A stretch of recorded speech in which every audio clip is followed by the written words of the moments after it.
Os magos do Oriente e elucidações importantes. Na expedição em busca do Messias, esses 3 grandes iniciados não levavam nenhuma arma, pois se achavam assegurados da total proteção espiritual que teriam naquela missão. Aos primeiros albores do dia, antes de qualquer outra ação, entoavam hinos a Deus, fitando a estrela com emoção, a qual parecia adivinhar-lhes os anseios do coração. Ao se aproximarem de Jerusalém, uma surpresa desagradável ocorreu. A estrela que até então os guiara, de súbito, simplesmente desapareceu. Que fazer nessa situação? Principiaram a tomar informação acerca do rei dos judeus, recém-nascido naquela nação. Mas os que foram interpelados não sabiam desse acontecimento e orientaram a estranha caravana que fosse, naquele momento, procurar o governador da Judéia. Os magos seguiram a orientação e foram ao palácio de Herodes, o Grande, e solicitaram uma audição. Herodes, ouvindo sobre o nascimento do rei dos judeus em seu estado, ficou naquele instante entre surpreso e preocupado, pois era um homem severo com todo e qualquer rival, e quem caísse nas suas mãos sucumbia pelo veneno ou pelo punhal.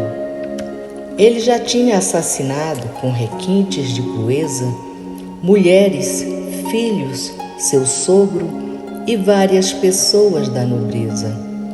Se de terras longínquas vinham alguns soberanos de fato à procura de um príncipe judaico, certamente não podia esse boato deixar de ter fundamento.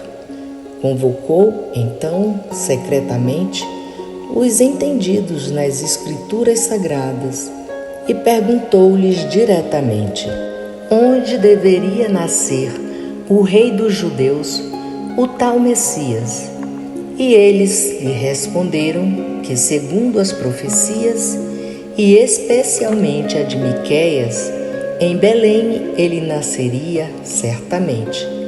Com efeito, assim escrevera há 7 séculos o inspirado vidente. Herodes tinha a preocupação que o Messias dessa predição tivesse o poder de restabelecer o reino de Davi e Salomão, derrotando os seus adversários na condição de político dominador. E ele, Herodes o Grande, do jeito que ia o andor, ver-se-ia dessa forma eclipsado ou até mesmo seria eliminado do número dos vivos na terra. Por isso decidiu, enraivado, assassinar o quanto antes esse rival desconhecido, que viesse tomar-lhe o reino depois que tivesse crescido. Muito perverso e hipócrita, mandou chamar clandestinamente para reunirem-se consigo os 3 reis magos do Oriente.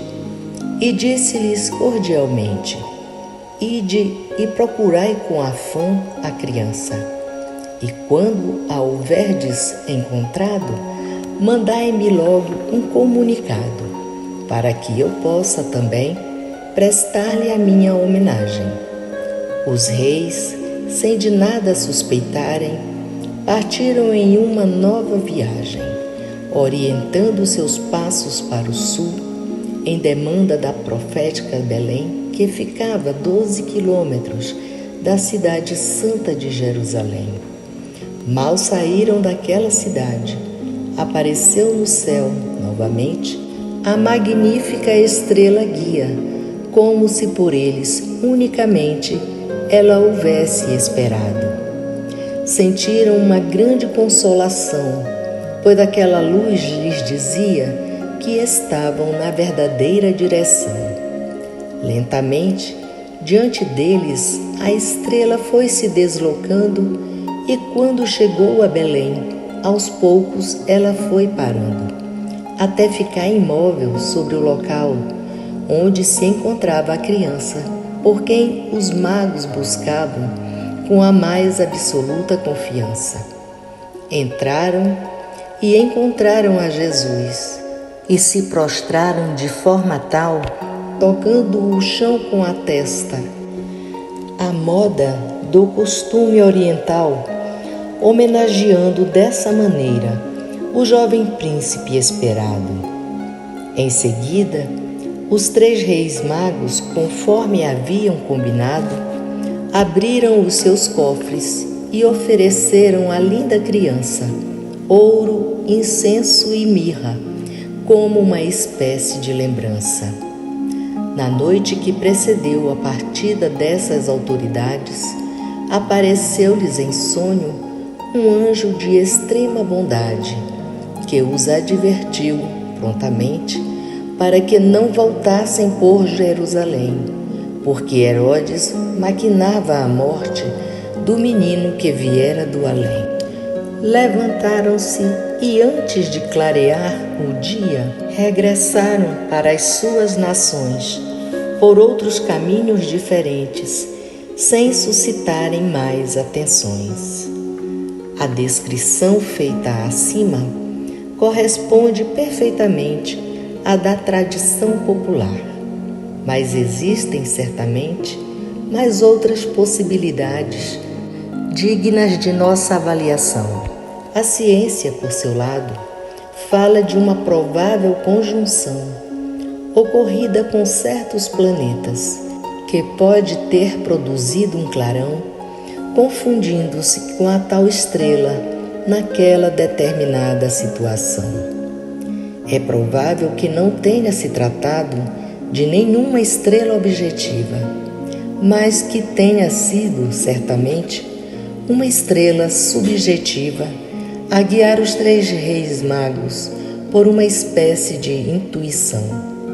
Isto também explica o porquê que nessa mesma ocasião a estrela guia desapareceu quando em Jerusalém eles entraram e somente voltou a reaparecer quando dessa cidade se retiraram.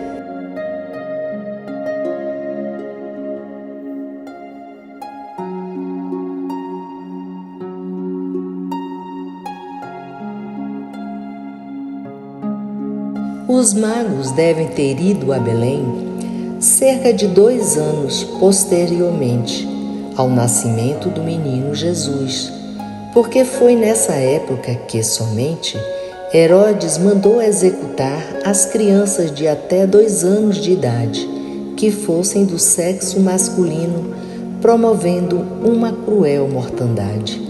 Nesse tempo, a Sagrada Família já possuía uma singela moradia na cidadezinha de Belém. Diferentemente da fantasia de nossos presépios populares, que mostram os magos na caverna visitando o menino Jesus, o farol de luz eterna.